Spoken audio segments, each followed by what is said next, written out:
आ सकते हैं। Hallelujah, hallelujah. देखिए, संसार में हर एक चीज़ की नकल है। संसार में हर एक चीज़ की हाँ नकल है, पर असल है तो नकल है। अगर नकल है तो कहीं असल भी है, नकल है तो कहीं असल भी है। और बाइबल में लिखा है कि अंतिम दिनों में बहुत से भरमाने वाले आएंगे और अपनी झूठी शिक्षा से लोगों को अपने पीछे लगाएंगे। पर यीशु मसीह ने ये कभी नहीं कहा। आज लोग कहते हैं हमारे पास इतने हजार संख्या, इतने लाखों संख्या है। पर मैं जानना चाहता हूँ, बाइबल से आपको बताना चाहता हूँ कि यीशु मसीह ने ये कभी नहीं कहा हे बड़े झुंड, उन्होंने कहा हे छोटे झुंड, हे छोटे झुंड मत डर, तेरे पिता को भाया की राज्य तुझे दे। हालेलुया। वह बड़ा झुंड था एक, जो उस मूर्ति के आगे सिजदा कर रहा था, पर एक छोटा झुंड भी था जो आके भट्ठे में जा रहा था। पर आके भट्ठे में वो छोटा झुंड था, और जिसका वो झुंड था वो भी उनके साथ था। हालेलुया, हालेलुया, आमीन, आमीन। और यीशु मसीह ने कहा जहाँ कहीं भी 2 या 3 जन मेरे नाम से जमा होंगे, मैं वहाँ रहूँगा, मैं उनके बीच रहूँगा, बीच हूँगा। हालेलुया। उसने कभी ये नहीं कहा कि यहाँ बहुत भीड़ होगी, मैं उनके बीच हूँगा। उसने कहा जहाँ 2 या 3 जन। और आप जानते हैं सबसे पहली कलीसिया कौन सी थी? इफिसस की कलीसिया। और वो कितने जन थे? सिर्फ 12 लोग थे। कितने लोग थे? और वो उसमें एक बड़ी महान कलीसिया, जिसके पास जगत की नींव डालने से पहले का प्रकाशन, पवित्र आत्मा की मोहर का प्रकाशन, संसार के न्याय का प्रकाशन, चुन लिए जाने का प्रकाशन, एक प्रभु, एक निश्चय, एक विश्वास का प्रकाशन, एक बपतिस्मे का प्रकाशन। Hallelujah, hallelujah. पति पर पत्नी दोनों एक तन होंगे, इस बात का प्रकाशन। मसीह और कलीसिया का एक होना, इस बात का प्रकाशन। परमेश्वर के सारे हथियारों का प्रकाशन। हालेलुया। किसके पास था जी? एक छोटे झुंड के पास। ठीक है, छोटे झुंड के पास। नौकर कैसे मालिकों के अधीन रहे, इस बात का प्रकाशन। मालिक अपने नौकरों से कैसा व्यवहार करें, इस बात का प्रकाशन। भाई भाई कैसे रहें, इस बात का प्रकाशन। सारा ही प्रकाशन इफिसस में था, करंथिस में नहीं था। करंथिस में गड़बड़ थी, करंथिस में गड़बड़ थी, लेकिन इफिसस में प्रकाशन था। आमीन। तभी उसे सबसे महान कलीसिया कहा गया। वो कितने लोग थे? सिर्फ 12 लोग। कितने लोग थे? बताओ, उनकी गिनती 12 थी। तो चेलों की गिनती कितनी थी? गोतों की कितनी गिनती थी? 12। Hallelujah, hallelujah. ये बार बार 12 12 12 क्यों आता है? यीशु मसीह ने एक छोटे झुंड के विषय में कहा, हे छोटे झुंड। मैं पूछना चाहता हूँ, मेरी पीछे तक आवाज़ जा रही है? क्लियर जा रही है? ठीक है, क्लियर जा रही तो आप आगे आ जाएं। पर वो आपको आशीष दे, यीशु मसीह आपको बरकत दे। Hallelujah, hallelujah. यीशु मसीह आपको बहुत आशीष दे। एक छोटे झुंड के विषय में बाइबल बताती है कि छोटा झुंड, हे छोटे झुंड मत डर, तेरे पिता को भाया की राज्य तुझे दे। आमीन। तो आइए आज हम एक छोटा सा विषय लेना चाहता हूं कि बहुत से झूठे मसीह आएंगे, झूठे नबी, झूठे नबी और सच्चे नबी। आमीन, हालेलुया। आइए मत्ती रचित सुसमाचार, इसका 24 चैप्टर और 24 आयत से पढ़ना शुरू करेंगे। क्योंकि झूठे मसीह और झूठे भविष्यवक्ता उठ खड़े होंगे। थोड़ी भाई ऊंचे से पढ़ें, आप थोड़ी ऊंचा पढ़े। क्योंकि झूठे मसीह और झूठे भविष्यवक्ता उठ खड़े होंगे और बड़े चिन्ह और अद्भुत काम दिखाएंगे कि यदि हो सके तो चुने हुओं को भी भरमा दे। आमीन। यीशु मसीह ने अपने मुंह से कहा, बड़े झूठे मसीह और झूठे नबी उठ खड़े होंगे, ऐसे बड़े चिन्ह और चमत्कार दिखाएंगे यदि हो सके। यदि हो सके, पर होगा नहीं। यदि हो सके तो चुनो हुओं को भी भरमा दें। यदि हो सके, पर चुने हुए कभी भरमाए नहीं जाएंगे। चुने हुए भरमाए क्यों नहीं जाएंगे? उनके नाम जगत की उत्पत्ति से पूर्व मेमने की जीवन की पुस्तक में लिखे गए हैं। Hallelujah, hallelujah, hallelujah. हालेलुया। यदि हो सके पर होगा नहीं। यदि मान लीजिए कोई आपको पत्थर मारता है तो पत्थर आपके कान के पास से चला जाता है, तो आप कह सकते हैं अगर होता तो मुझे लग सकता था, पर लगा नहीं। यदि हो सके तो चुने हुओं को भी भरमा दें। इतने बड़े बड़े चमत्कार करेंगे कि चुने हुए लोग भी सोचने पर विवश हो जाएंगे। Hallelujah, hallelujah, hallelujah. हालेलुया। और कहीं झूठ है तो कहीं सच भी है, कहीं झूठ है तो कहीं नबी बहुत से आएंगे, नबी बहुत से आएंगे, पर हमारे समय के लिए एक सच्चे नबी का वादा है। एक नबी का, एक बहुत से नबी, एक शायद एक नबी। देखो मैं तुम्हारे पास एलिया नबी को भेजता हूं। हालेलुया। मलाकी 4 में लिखा है, देखो मैं तुम्हारे पास एलिया नबी को भेजता हूं। वो पितरों के मन को पिताओं की ओर और पुत्रों के मन को पिताओं की ओर। हालेलुया। एक सच्चे नबी का वादा भी है। बहुत से झूठे नबी आएंगे और एक सच्चे नबी का भी वादा है। आमीन, हालेलुया। हम जानते हैं मूसा के समय मूसा सच्चा नबी था, तो बहुत से झूठे नबी भी थे। सच्चा नबी एक था पर झूठे बहुत थे। यिर्मयाह के समय एक सच्चा नबी था तो झूठे बहुत थे। अगर नबी एक सच्चा आता है तो झूठे बहुत से आते हैं। झूठे नबी और झूठे मसीह, झूठे यीशु नहीं, झूठे मसीह अभिषेक पाए हुए, झूठे अभिषेक पाए हुए। हालेलुया। यदि हो सके वो मुर्दे जिंदे भी कर सकते हैं। वो मुर्दे जिंदे भी बड़े बड़े चिन्ह दिखाएंगे, बड़े बड़े चमत्कार दिखाएंगे, पर उनकी बातें वचन से मेल नहीं खाएंगी। हालेलुया। पर सच्चे नबी की हर एक बात वचन से मेल खाएगी। झूठे नबी कहेंगे अगर आप हमको छोड़ गए तो आप नाश हो जाओगे। झूठे नबी ये कहेंगे अगर आप हमें छोड़ गए तो आप नाश हो जाओगे। पर सच्चा नबी कहेगा, ललकार के कहेगा, वचन की ओर लौट आओ, वचन की ओर लौट आओ, नहीं तो नाश हो जाओगे। तुम वचन की ओर लौटो। वो लोगों को अपने पीछे नहीं चलाएगा और लोगों की अगुवाई वचन की ओर करेगा। किस ओर अगुवाई करेगा? वो वचन की ओर लोगों की अगुवाई करेगा। लोग अपने पीछे अगुवाई करेंगे, अपनी ओर अगुवाई करेंगे, पर सच्चा नबी वचन की ओर अगुवाई करेगा। आमीन, आमीन, हालेलुया, हालेलुया। आइए मत्ती रचित सुसमाचार 7 चैप्टर इसकी 15 पढ़ेंगे।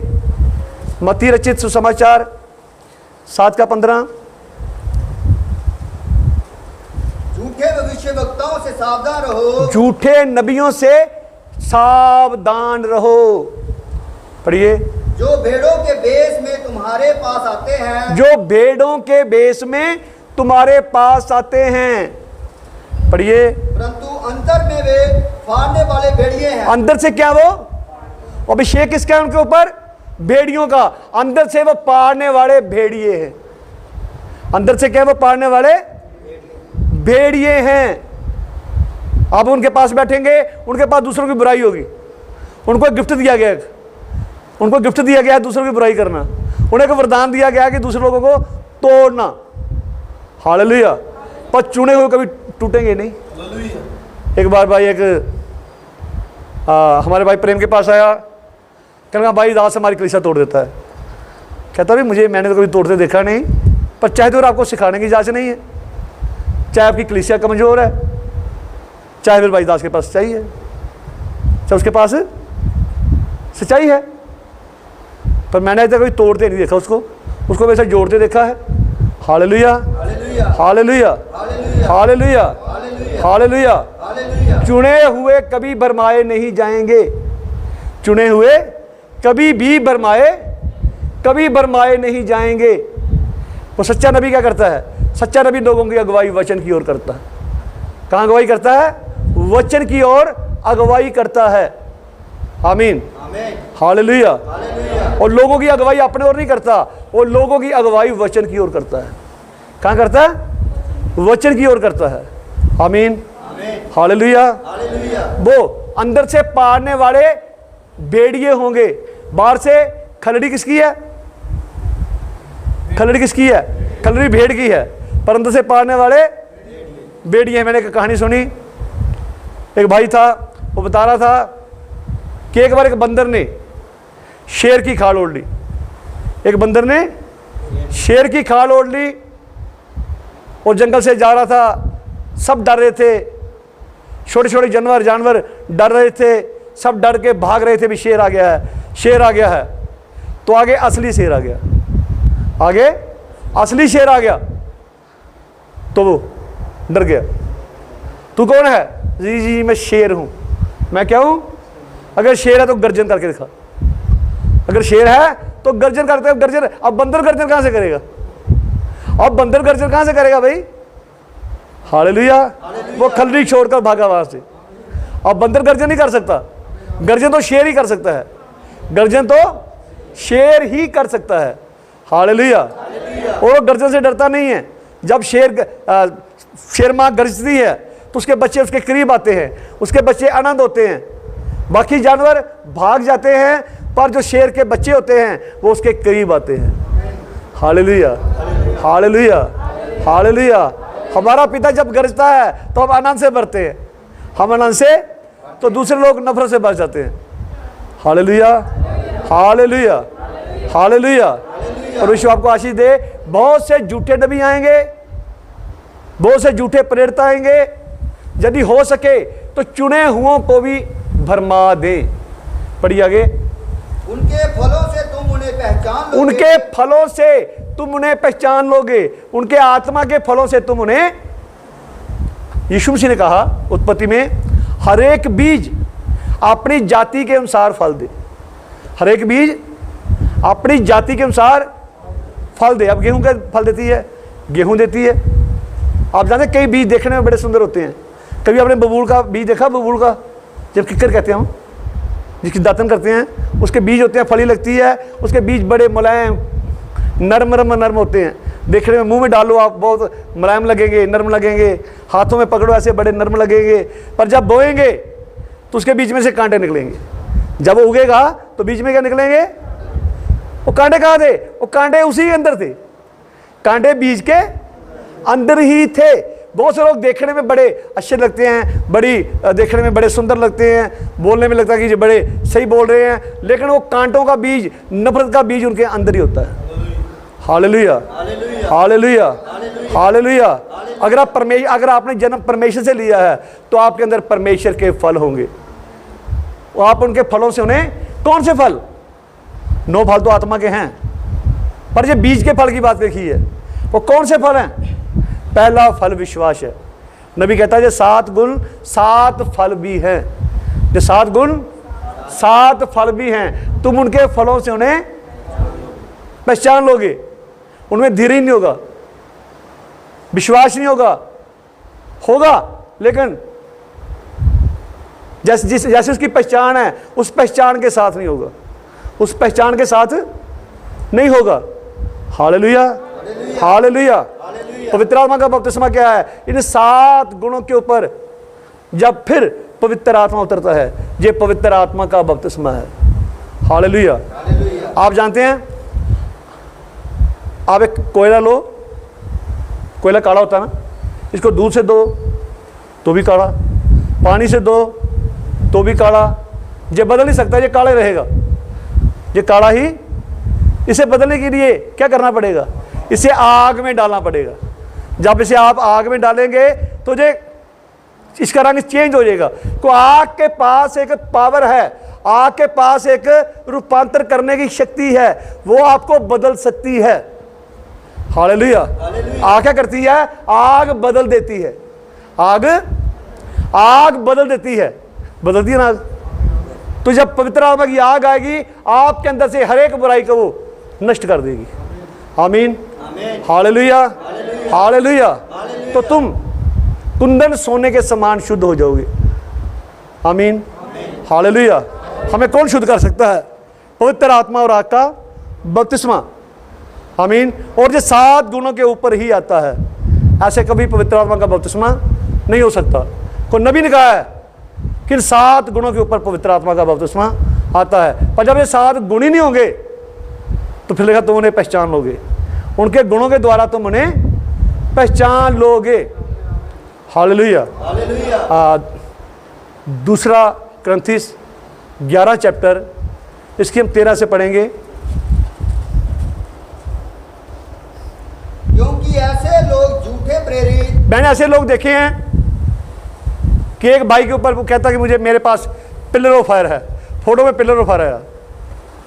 एक दूसरा भाई कहता है मेरे ऊपर ही पिलर ऑफ फायर आया, फोटो में उसके भी। दोनों भाइयों के इस फोटो के ऊपर पिलर ऑफ फायर, आग का खंबा है। और दोनों भाइयों की आपस में नफरत है। दोनों भाई आपस में बोलते चालते नहीं है। वो उसके विरोध में बोलता है, वो उसके। और पिलर ऑफ फायर अब एक के पास आएगा ना। अब दोनों आपस में विरोध में है, तो पिलर ऑफ फायर दोनों के पास कैसे आएगा? आएगा तो एक के पास आना चाहिए ना। साथ में पिलर ऑफ फायर को अपनी कोई तस्वीर खिंचाने नहीं आता है। Hallelujah, hallelujah. हम जानते हैं हमारे पास जो वचन है, जो रैप्चर का मैसेज है, ये पिलर ऑफ फायर है। नबी का मैसेज पिलर ऑफ फायर, आग का खंबा है। आमीन। ये सिद्ध मनुष्य का डील डोल है। Hallelujah, hallelujah. हम विश्वास करते हैं वो पिलर ऑफ फायर हमारे साथ है। इजरायली लोगों ने पिलर ऑफ फायर देखा, इजरायली लोगों ने वो आग का खंबा देखा, नाश हो गए, नहीं नाश हुए। मिस्रियों ने भी देखा, वो भी नाश हो गए। इजरायलियों ने देखा, वो भी नाश हो गए। हालेलुया। मूसा ने भी देखा। पर इजरायलियों से, मिस्रियों से उस आग के खंबे ने बात नहीं की। बात किससे की? बात सिर्फ उसने मूसा से की। Hallelujah, hallelujah. आग के खंबे का होना कोई बड़ी बात नहीं है। आग के खंबे का होना बड़ी बात नहीं है। आग का खंबा अपने लोगों से बात करता है। उन्हें नबी से वो बात करता था, मूसा से वो बात करता था, संत पौलोस से उसने बातें की ना। हे शौल तू मुझे क्यों सताता है? उसने बातें की। पिलर ऑफ फायर बातें करता है, आग का खंबा बातें करता है, यीशु मसीह बातें करता है। वो कल ही बातें करता था, आज भी बातें करता है। पढ़िए मास्टर जी। क्योंकि वे ऐसे लोग झूठे प्रेरित और छल के काम करने वाले हैं। ऐसे लोग झूठे प्रेरित और छल से काम करने वाले हैं, धोखे से काम करने वाले हैं। आप जानते हैं हर मुल्क की एक आत्मा होती है। इंडिया की एक आत्मा है, अमेरिका की अलग आत्मा है, हर कंट्री की अलग अलग आत्मा है। और आत्मा ट्रांसफर होती है। आत्मा जब आप किसी इंसान के पास बैठेंगे, उसका आत्मा आपके आत्मा के साथ ट्रांसफर होगा। इसलिए अविश्वासियों के साथ संगति मत करो, अविश्वासियों के साथ संगति मत करो। उनका आत्मा आपके साथ ट्रांसफर होगा और वही अविश्वास आपके अंदर उड़ेलने की वो कोशिश करेंगे। आमीन, हालेलुया, हालेलुया। पढ़िए। और मसीह के प्रेरितों का रूप धरने वाले हैं। मसीह के प्रेरितों का रूप धरने वाले हैं। वह कुछ अचंभे की बात नहीं, ये कुछ अचंभे की बात नहीं। क्योंकि शैतान आप भी ज्योतिमय स्वर्गदूत का रूप धारण करता है। कोई हैरानी की बात नहीं है। शैतान खुद भी ज्योतिमय स्वर्गदूत का रूप धारण करता है। शैतान खुद भी आग का खंबा बनकर आ सकता है। शैतान खुद भी आग का खंबा बनकर ज्योति में स्वर्गदूत का रूप धारण कर सकता है। आमीन, हालेलुया, हालेलुया। पढ़िए आगे। इसलिए यदि उसके सेवक भी, इसलिए यदि उसका सेवक भी धर्म के सेवकों का सा रूप धरे, धर्म के सेवकों का सा रूप धरे, तो कोई बड़ी बात नहीं, तो कोई बड़ी बात नहीं। परंतु उनका अंत उनके कामों के अनुसार होगा। पर उनका अंत उनके कामों के अनुसार ही होगा। उनका अंत उनके कामों के अनुसार होगा। पढ़िए। मैं फिर कहता हूं कोई मुझे मूर्ख ना समझे। आमीन। नहीं तो मूर्ख ही समझकर मेरी सह लो। मूर्ख ही समझकर मेरी सह लो। पौल कहता मूर्ख समझकर ही मेरी सह लो, पर बात का विश्वास कर लो। Hallelujah, hallelujah, hallelujah, hallelujah. बात समझ आ रही है? बहुत से झूठे नबी आएंगे, बहुत से झूठे मसीह आएंगे। यदि हो सके तो चुने हुओं को भी भरमा दें, पर चुने हुए कभी भरमाए नहीं जाएंगे। हालेलुया। चुना जन कभी भरमाया। ज़बूर 119 की 165 आयत होगी। भजन संहिता 119 165 आयत इसकी होगी।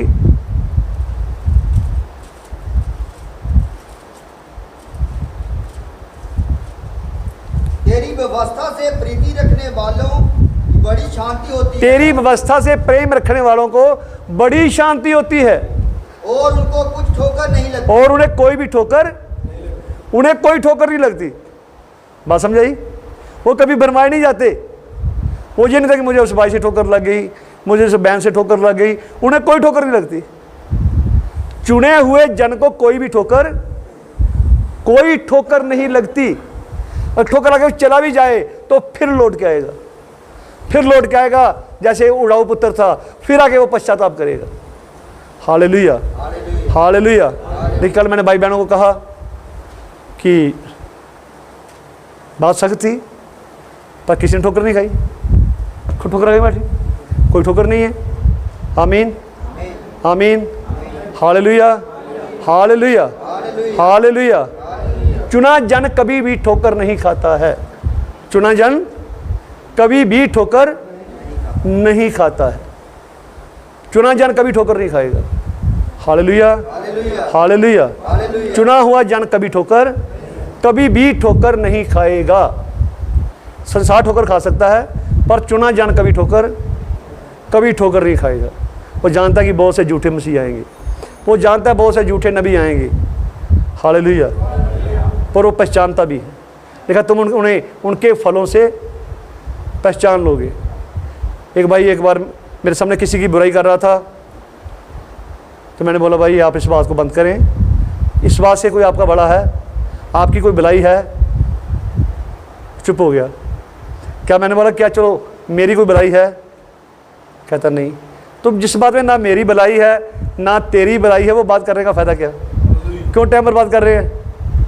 हम मसीह के वचन की बात करें, हम मसीह के प्रेम में आगे बढ़ें। इस बात से ना तो तेरी भलाई है ना मेरी भलाई है, तो हम ऐसी इस बात को छोड़ क्यों ना दें? हम इस बात को, जो बात हमारी भलाई नहीं करती बल्कि जो भोजन तुम्हें तृप्त नहीं करता, उस भोजन के लिए क्यों मेहनत करते हो? जो भोजन तुम्हें तृप्ति नहीं करता उसके लिए क्यों मेहनत करते हो? क्यों पैसा खर्चते हो? क्यों टाइम बर्बाद करते हो? इन बातों से हमारी कोई भलाई नहीं है। हमारी भलाई सिर्फ और सिर्फ खुदावंद के यीशु के जीवित वचन से है।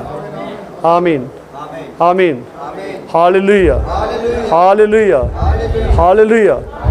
आइए 19 चैप्टर निकालेंगे हम प्रकाशित वाक्य का। कुछ बातें मैं आपको बताना चाहता हूँ। 19 का हम 17 से पढ़ेंगे, 17 से। फिर मैंने एक स्वर्गदूत को सूर्य पर खड़े हुए देखा। हाँ पढ़िए। उसने बड़े सबसे पार कर आकाश के बीच में से उड़ने वाले सब पंछियों से कहा, हाँ आओ परमेश्वर के बड़े बोझ के लिए। 19 का 14 पढ़े, 11 पढ़े, 11 से। मैंने स्वर्ग को खुला हुआ देखा, स्वर्ग को खुला हुआ देखा, और देखता हूँ कि एक सफेद घोड़ा है। एक श्वेत घोड़ा है, सफेद रंग का। श्वेत, श्वेत किसका रंग है? धार्मिकता का कलर है। धार्मिकता, सफेद धार्मिकता को दर्शाता है। मैंने एक सफेद घोड़ा देखा और उस पर एक सवार है। उस पर एक सवार है। एक पढ़िए। जो विश्वास योग और सत्य कहलाता है। जो विश्वास योग्य और सत्य कहलाता है। हम जानते हैं विश्वास योग्य सिर्फ हमारा प्रभु है। उस सफेद घोड़े पर हमारा प्रभु सवार है, धार्मिकता पे सवार है। पढ़िए। और वह धर्म के साथ न्याय और युद्ध करता है। वो धर्म के साथ न्याय और युद्ध करता है। पढ़िए। उसकी आंखें आग की ज्वाला है। उसकी आंखें आग की ज्वाला हैं, और उसके सिर पर बहुत से राज मुकुट हैं। उसके सर के ऊपर बहुत से राज मुकुट हैं।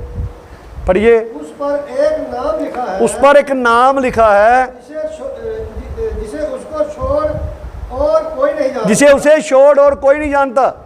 वह लहू छिड़का हुआ वस्त्र पहने है। उसने को वस्त्र पहना हुआ है, सारा वस्त्र ही लहू से सना हुआ है। मैं पूछना चाहता हूँ आपसे, बोलो कहते हैं हमने यीशु को देखा सफ़ेद वस्त्र पहने थे, यही देखा ना? उन्हें सफ़ेद वस्त्र पहने थे। तो यहाँ हम देख रहे हैं उसने एक वस्त्र पहना हुआ है जैसे लहू का कलर होता है, जैसे लहू का बैंजनी वस्त्र। मैं उसे लहू का कलर, एक वस्त्र पहना हुआ है जो लहू का कलर है, लहू से सना हुआ वस्त्र पहने हुए देखा है। ये लहू किसका है? किसका लहू है ये? पढ़िए आगे। और उसका नाम परमेश्वर का वचन है। उसका नाम परमेश्वर का वचन है। एक उसने वस्त्र पहना है जो वस्त्र लहू से भरा हुआ है। ये कौन है? ये किसका लहू है? किसका? बोलिए, आप आज़ादी से बोलिए। आप सीखने के लिए बोल पूछ सकते हैं। हम अपने क्लास में, अपने घर में बैठे हैं, अपनी जमात में बैठे हैं हम, चाहे कुछ लोग, थोड़े लोग हैं हम, लेकिन मैं जानता हूँ सरकार ने हमें आज्ञा दी है। आज जितनी सरकार ने आज्ञा दी आज उससे भी हम आते हैं, जितनी सरकार ने कहा हम उससे भी आते हैं। Hallelujah, hallelujah, hallelujah. प्रभु यीशु आपको आशीष दे। ये किसका लहू है? मैं चाहता हूँ इशाया नबी की पुस्तक 63 शुरू से पढ़ेंगे। इशाया 63 शुरू से पढ़िए, पढ़िए भाई विक्की साहब पढ़ेंगे। ये कौन है जो अदोम देश के बोस्रा नगर से बैंजनी वस्त्र पहने हुए चला आता है? ये कौन है जो बैंजनी वस्त्र पहन के चला आ रहा है? पढ़िए। और अति बलवान, अति बलवान और भड़कीला पहरावा पहने हुए, और भड़कीला पहरावा पहने हुए है। पढ़िए। ये मैं ही हूँ। ये मैं ही हूँ। ये मैं ही हूँ कौन है? जो मूसा से कहता था मैं ही हूँ।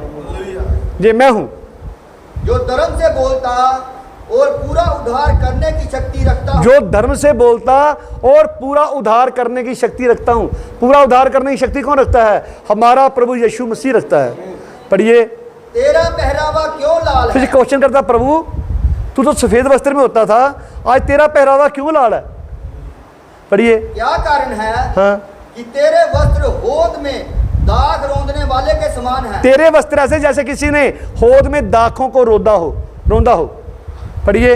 मैंने तो अकेले ही होद में दाखें रौंदी हैं। मैंने अकेले में दाखें रौंदी हैं, और देश के लोगों में से किसी ने मेरा साथ नहीं दिया। पढ़िए आगे। हाँ, मैंने अपने क्रोध में आकर उन्हें रौंदा। मैंने अपने क्रोध में आकर उन्हें रौंदा और जलकर उन्हें लताड़ा। और जमकर उन्हें लताड़ा। उनके लहू के छोटे छींटे छींटे मेरे वस्त्रों पर उनके पड़े। लहू के छींटे मेरे वस्त्र के ऊपर। देखिए, रोंदे तो दाख गए, छींटे लहू के आ रहे हैं। ये कौन है? ये कौन से दाग हैं? ये कौन से दाग हैं? नहीं, ये कौन से दाग हैं? दाग रोंदे के हमें क्रोध में थोड़ी लड़ेगा, हमें तो प्यार से गले लगाएगा वो गले से, वो तो हमें प्यार से गले लगाएगा। ये कौन से दाग हैं? रोंदे दाग गए, छींटे लहू के निकले। ये वो लोग हैं, यीशु मसीह ने कहा ये दाख लता है, दाख लता है। Hallelujah, hallelujah, hallelujah. हालेलुया। यीशु मसीह ने ये नहीं कहा कि मैं दाख लता हूँ, ये नहीं कहा। यीशु मसीह ने कहा मैं सच्ची दाख लता हूँ। बात समझी? वचन को ध्यान से पढ़ें। यीशु मसीह ने कहा मैं सच्ची दाख लता हूँ। इस बात का बयान करता है कि एक झूठी दाख लता भी है। एक सच्ची अंगूर की बेल है तो झूठी अंगूर की बेल भी है। यह झूठी अंगूर की बेल है। ये कुछ सच्चे मसीह हैं तो कुछ झूठे मसीह भी हैं, कुछ सच्चे नबी हैं, कुछ सच्चा नबी है तो कुछ झूठे नबी भी हैं। आमीन। रोदी दाख गई तो निकला क्या? लहू। गुस्से में रोंदा उनको। किसमें? लिखा मैं उनसे कह दूंगा, हे बुरारो, मैं तुमको जानता, तुम कहाँ के हो, मेरे पास से चले जाओ। प्रभु तेरे नाम से जे किया, प्रभु तेरे नाम से जे किया। हे बुराई करने वालों चले जाओ, कुकर्म करने वाले चले जाओ, मैं नहीं जानता तुम कौन हो। Hallelujah, hallelujah. ये कौन है?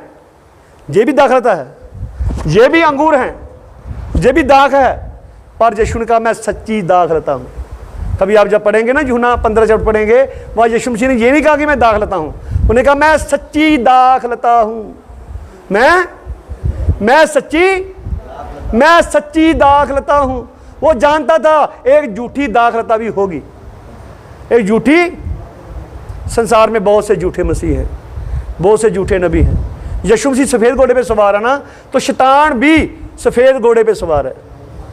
जब हम पढ़ेंगे प्रकाशित वाक्य 6 चैप्टर शुरू से पढ़ेंगे, पढ़ी दीजिए आप प्रकाशित वाक्य 6 अध्याय।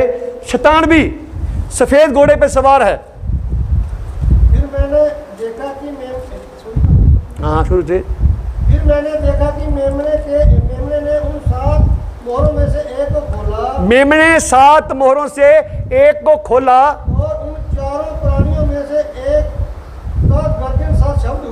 हाँ पढ़िए। मैंने दृष्टि की तब मैंने दृष्टि की और देखो एक सफेद घोड़ा है, देखो एक सफेद घोड़ा है। पढ़िए। और उसका सवार धनुष लिए हुए है। उसके सवार के पास धनुष है पर तीर नहीं है। धनुष है पर तीर नहीं है। वचन है, वचन का प्रकाशन नहीं है। अंधा है, अंधे का अगवा सब कहां गिरेंगे? गड्ढे में गिरेंगे। इसके पास कमान तो है, धनुष तो है, पर तीर नहीं है। तीर किसके पास है? सिद्ध दुल्हन के पास है। छुटकारे का तीर किसके पास है? छुटकारे का तीर किसके पास है? नबी का मैसेज भी छुटकारे का तीर। Hallelujah, hallelujah, hallelujah. धनुष दुष्ट धनुष के समान तोड़े जाएंगे, तीर के समान नहीं। दुष्ट धनुष के समान तोड़े जाएंगे। दुष्ट धनुष किसको दर्शाता है? दुष्टों को दर्शाता है। Hallelujah, hallelujah. इसके पास धनुष है पर तीर नहीं है। इसके पास तीर नहीं है। वचन है, वचन का प्रकाशन नहीं है। Hallelujah, hallelujah. रोंदे दाख गए तो निकला क्या? लहू। मैं चाहता हूं मेरे साथ आप प्रकाशित वाक्य इसका 14 चैप्टर इसकी 11 से पढ़ना शुरू करें। 14 का 11 से। उनकी पीड़ा का धुआं 14 17 पढ़ें।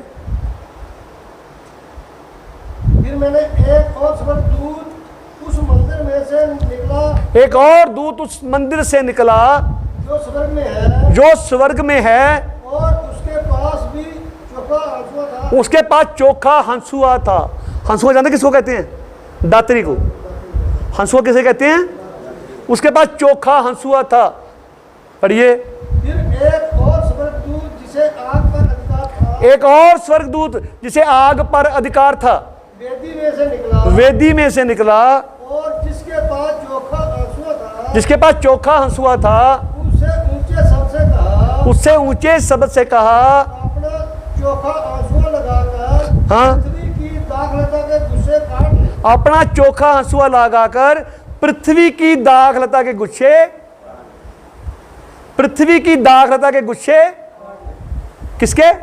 पृथ्वी की दाखलता। ये पृथ्वी के मसीह लोग हैं, धरती के मसीह लोग हैं, जिनका मन धरती की शिक्षा की ओर लगा हुआ है।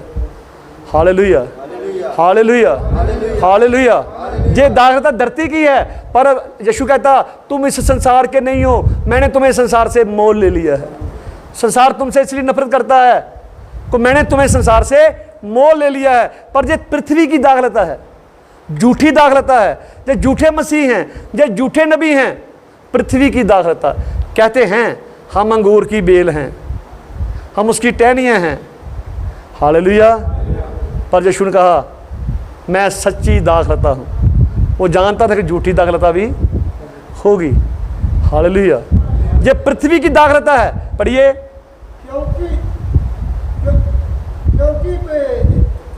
क्योंकि उसकी दाख पक चुकी है, उसकी दाख पक चुकी है। तब उस स्वर्गदूत ने पृथ्वी पर अपना हंसुआ लगाया, उसने अपना हंसुआ लगाया और पृथ्वी की दाखलता का फल काटकर, पृथ्वी की दाखलता का फल काटकर अपने परमेश्वर के प्रकोप के बड़े परमेश्वर के प्रकोप के राख रसकुंड में डाल दिया।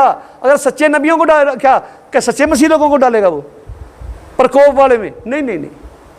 प्रकोप में कौन जाएंगे? झूठे नबी जाएंगे, झूठे मसीह जाएंगे। लिखा उनका फल, उनका अंत उनकी करनियों के, हालेलुया, हालेलुया, करनियों के समान होगा। आमीन, आमीन। कोई इनका न्याय हो रहा है, इनका न्याय हो रहा है। जब परमेश्वर के प्रकोप के कुंड में जा रहे हैं, परमेश्वर के प्रकोप के रस कुंड में जा रहे हैं, खुदा के प्रकोप के रस कुंड में जा रहे हैं। पर हम कहाँ जाएंगे? हम तो रैप्चर में जाएंगे। कहाँ जाएंगे? इसलिए परमेश्वर के साथ हम पूरी रीति से ईमानदार बने। आमीन। वो ईमानदारों का खुदा है। किनका खुदा है? ईमानदारों का खुदा है। बहुत से झूठे नबी आएंगे, बहुत से झूठे मसीह आएंगे। यदि हो सके तो चुने हुओं को भी, यदि हो सके तो चुने हुओं को भी भरमा दें, पर वो भरमा नहीं सकेंगे। वो भरमा नहीं सकेंगे। आइए प्रार्थना करें। हमारे ज़िंदा खुदा, हम तेरा धन्यवाद करते हैं, तेरी बड़ाई करते हैं प्रभु, आज के इन वचनों के लिए। तूने वचनों द्वारा हमसे बातचीत की प्रभु, तेरा धन्यवाद, तेरा शुक्र हो, तेरे नाम की बड़ाई हो, तेरे नाम की महिमा हो, तेरी स्तुति हो। पिता आज के वचन के द्वारा हर एक मेरे भाई बहन को बरकत आशीष दे, बीमारों को चंगा कर, यीशु मसीह के नाम से, आमीन।